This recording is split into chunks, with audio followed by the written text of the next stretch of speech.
최정우는 생전의 방송에서 자신의 결혼 이야기를 솔직하게 털어놓았는데 첫 번째 결혼은 30대 시절 급하게 진행됐고 혼인신고를 하지 않겠다고 했는데 아내 혼자 혼인신고를 하고 오면서 신뢰가 깨져 이혼까지 하게 됐다고 밝혔습니다.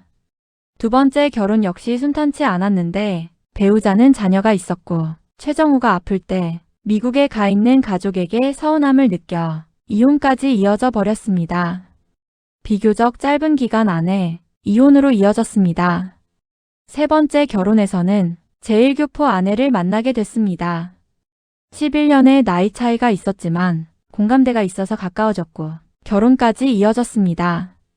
다만 성격 차이로 인한 갈등도 솔직하게 언급하며 현실적인 부부관계를 보여줬습니다.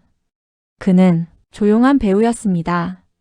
크게 웃지 않아도, 크게 울지 않아도, 그저 화면 속에 서 있기만 해도 이야기의 무게가 달라지는 사람이었습니다. 그의 이름은 최정우. 1957년 2월 한 사람의 배우가 태어납니다. 그리고 1979년 작은 소극장의 좁은 무대 위에서 그의 연기가 시작됩니다. 화려한 조명도 뜨거운 스포트라이트도 없던 자리. 하지만 그곳에서 그는 배우로서 가장 중요한 것을 배웁니다. 관객 앞에서 진짜가 되는 법. 연극은 거짓을 허락하지 않습니다. 눈빛 하나, 숨소리 하나까지 모두 진실이어야 합니다. 최정우는 그 무대 위에서 수없이 많은 밤을 견디며 자신의 감정을 깎고 또 깎아냈습니다. 그리고 결국 그는 연극이 인정한 배우가 됩니다. 서울연극제 대상, 동아연극상 연기상, 이 이름 뒤에는 늘 조용하지만 단단한 연기가 있었습니다. 그가 방송과 영화로 넘어왔을 때 사람들은 이렇게 말했습니다. 저 배우 어디서 많이 본 것 같은데 맞습니다. 그는 눈에 띄는 배우가 아니라 기억에 남는 배우였습니다. 그는 늘 중심에 서기보다 조금 비켜 서 있는 인물이었습니다. 하지만 이상하게도 그가 등장하면 장면은 더 또렷해졌습니다. 그의 말 한마디, 짧은 침묵 하나가 이야기의 공기를 바꿔놓았기 때문입니다. 최정우의 연기는 크게 드러나지 않습니다. 대신 속으로 깊이 스며듭니다. 억지로 울리지 않고 억지로 설득하지 않습니다. 그저 그 사람으로 존재할 뿐입니다. 그래서 우리는 어느 순간 그를 배우가 아니라 그 인물 자체로 받아들이게 됩니다. 그의 목소리는 낮고 단단했습니다. 한마디의 대사에도 무게가 있었고 침묵 속에서도 감정이 흐르고 있었습니다. 그는 알고 있었던 것 같습니다. 연기는 보여주는 것이 아니라 전해지는 것이라는 사실을. 세상에는 화려한 배우들이 많습니다. 빛나는 주연, 강렬한 스타들. 하지만 작품이 끝난 뒤에도 오래 남는 얼굴은 언제나 따로 있습니다. 최정우는 바로 그런 배우였습니다. 그는 이야기의 중심이 아니라 이야기를 지탱하는 사람이었습니다. 보이지 않는 기둥처럼, 흔들리지 않는 바닥처럼 그는 늘 그 자리에 있었습니다. 2025년 5월 그는 조용히 무대를 떠났습니다. 하지만 어떤 배우들은 사라지지 않습니다. 그들이 남긴 장면 속에서 그들의 숨결이 남아있기 때문입니다. 최정우라는 이름은 크게 외쳐지지 않아도 괜찮습니다. 그는 이미 알고 있었을 테니까요. 진짜 연기는 박수 소리보다 오래 남는다는 것을. 그리고 지금도 우리가 다시 그의 장면을 떠올릴 때마다 그는 여전히 그 자리에서 살아 숨쉬고 있습니다. 조용히 그러나 깊게 말입니다. 최정우는 1957년 2월 17일 출생하여 2025년 5월 27일 향년 68세로 하늘의 별이 되었습니다. 그는 한국 연극계를 기반으로 성장해 방송과 영화까지 활동 영역을 확장한 정통 연기파 배우입니다. 특히 무대에서 다져진 깊이 있는 연기력으로 중후한 이미지의 인물들을 설득력 있게 표현해 왔습니다. 1975년 어느 배우의 생애를 통해 연극배우로 데뷔한 후 극단 신시를 거쳐 1980년 동양방송 성우로도 데뷔합니다. 1979년 76소극장 단원으로 연기에 입문하여 1982년 극단 신시의 단원으로 활동하는 등 그의 연기 뿌리는 철저히 연극에 있었습니다. 그의 소극장 중심의 무대 경험은 감정의 밀도와 집중력, 그리고 과장 없이 전달하는 현실적 표현력을 긴 호흡을 견디는 탄탄한 기본기에 있었습니다.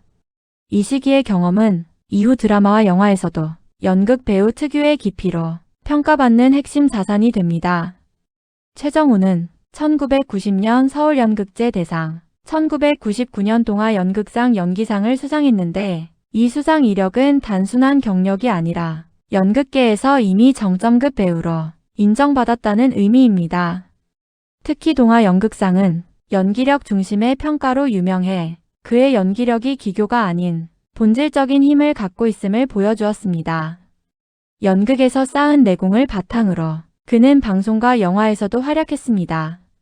그는 신의 퀴즈 시리즈 등으로 젊은 사람들에게도 사랑받았고 죽기 전에 수상한 그녀, 옥시부인전 등에 출연하였죠. 정확한 사인이 밝혀진 것은 아니지만 죽기 전 공황장애 및 우울감을 호소했던 것으로 알려졌습니다.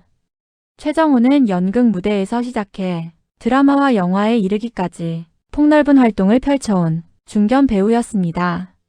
1983년 연극 쥐덫이 트로터 역으로 데뷔한 그는 오늘 돼지비계 이자의 세월 등의 다수의 무대에서 깊이 있는 연기로 관객의 호평을 받았습니다. 이후 영화계로 진출해 쏜다 수 친절한 금자씨, 수상한 고객들 고지전 연가시, 마녀 등에서 개성 있는 조연으로 활약하며 극의 몰입도를 높였습니다. 브라운관 활약도 뛰어났습니다. 야망의 세월, 연애시대, 연개소문, 주군의 태양, 소가도 꿈결, 수상한 그녀 등 다양한 작품에 출연하며 안정감 있는 연기를 선보였죠. 최근에는 드라마 옥시부인전과 수상한 그녀를 통해 존재감을 드러냈습니다.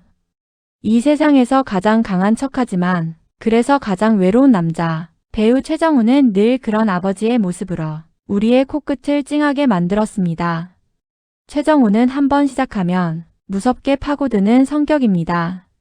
파면 팔수록 좋은 게 나오거든. 아무리 내가 잘났어도 여기서 뭘 파고들지 않는 이상 추락밖에 없다는 걸 너무나 잘 아는 배우였습니다. 계속 들여다보고 파고 있으면 종이에 누워있던 글자가 허리를 펴고 서서히 올라옵니다. 이 느낌이 와야 내 말이 됩니다. 전극을 할 때보다 더 많이 집어넣는데도 현장에 가면 덜컹거리는 경우가 있습니다. 그래서 나 스스로에게 짜증날 때가 있었다. 이걸 왜 한 방에 못 끝내지 하며 고민하는 배우였죠. 최정우는 30대에 연극을 하면서 돈을 많이 벌었습니다. 그 돈으로 영화 감독 공부를 해보겠다고 미국 LA에 갔는데 공부는 못하고 포장마차를 열었습니다. 한인들끼리 연극이나 책 얘기를 할 수 있는 사랑방을 하나 만들자는 생각이었는데 손님들이랑 술을 먹다가 6개월 만에 속병이 났다고 합니다. 결국 1999년도에 한국으로 돌아와서 다시 연극과 영화를 합니다. 그런데 영화를 찍기 전에 영화 시장이 굉장히 안 좋았습니다. 1년에 10편도 안 만들어지는 영화계의 IMF였습니다. 아는 후배가 TV 드라마를 해보라고 하더라. 당시 TV를 회사라는 조직에 비유하면서 나는 회사에 들어갈 체질이 아니라고 생각했다고 합니다. 본의 아니게 출근을 해야 되고 여러 사람들한테 인사를 하면서 대인 관계도 새롭게 만들어야 하는데 그는 비사교적이며 부끄러움을 많이 타서 본인이 싫어하는 사람을 만나면 등에서 식은땀이 날 정도라고 했습니다. 그런데 관객수 500만 명을 넘으면서 방송국에서 섭외가 들어옵니다. KBS에서 인조대왕을 시켜준 것입니다. 약간 병적이고 사이코 같은 성격의 왕을 나름 잘 표현했던 것 같다고 수뢰한 적이 있습니다. 그러나 본격적으로 이름을 알린 건 SBS 때였습니다. 최정우의 이야기를 인용하면 막바지의 전국 시청률이 약 40%였는데 이 드라마를 하면서 깜짝 놀랐다고 합니다. 그 전까지는 모든 저녁 시간을 대학로에서 보내고 시간 나면 영화 찍으러 다니느라 TV를 볼 시간이 없었다고 합니다. 20년 넘게 드라마를 본 적이 없었고요. 그래서 TV 드라마가 왜 대한민국에 필요한지 몰랐다고 합니다. 그러다가 끝나고 개인적인 일 때문에 지방을 많이 돌아다녔는데 밥 먹으러 식당에 갈 때마다 이런 좋은 드라마를 만들어줘서 감사하다고 하시더라. 나를 알아봐서가 아니라 왜 많은 사람들이 드라마에 빠져 살고 있는가에 대한 의문이 해소돼서 기뻤다고 했습니다. 좋은 책을 읽으면 사람의 인생이 바뀌듯이 좋은 작품을 보면 사람이 좋은 쪽으로 승화되는데 드라마도 그런 역할을 하고 있더라. 그때부터 사람들이 좋다고 하는 드라마를 찾아보기 시작했고 이후 계속 드라마에 출연하게 됩니다. 최정우는 연기를 하고 싶다고 생각한 적은 없었습니다. 영화광이셨던 외할머니께서 어린 그를 단성사나 스카라 극장에 데리고 다니시면서 이 다음에 커서 훌륭한 배우가 되라고 말씀하셨지만 정말 내성적이고 숫기도 없는 내가 무슨 배우가 돼 말이 안 되는 거지. 그래서 연기를 시작한 건 치유의 목적이 강했습니다. 유복한 집안에서 외동아들로 자랐는데 중학교 2학년 때 외할머니가 돌아가시고 가세가 기우는 바람에 산꼭대기에 살았습니다. 산을 넘어 물을 길어다가 항아리에 넣어놓고 물지개에 연탄을 지고 올라오고 실어증까지 걸렸습니다. 고등학교 선생님이 마치 사이코 드라마로 심리치료하는 것처럼 다른 사람의 생을 체험하면서 자신을 교화시켜 보라고 하셨습니다. 과거 연극이 자신을 치유해줬던 것처럼 여전히 연극에 그런 힘이 있다고 믿나. 최정우는 문화 선진국들이 연극을 교육의 범주 안에 넣는 이유는 어린 시절에 빨리 남의 입장에 서보라는 뜻인 것 같다. 우린 아직까지도 나 이거 싫어. 이거 못 먹어. 너무 유아적인 것 같다. 연극을 통해 남의 입장을 체험하고 나오면 서로를 이해해 줄 수 있지 않을까. 그게 연극이라는 장르가 하는 역할일 것이 아닐까 생각했습니다. 내용이 유익하셨다면 구독, 좋아요를 부탁드립니다. 감사합니다. 연예정보 24시 에이나였습니다.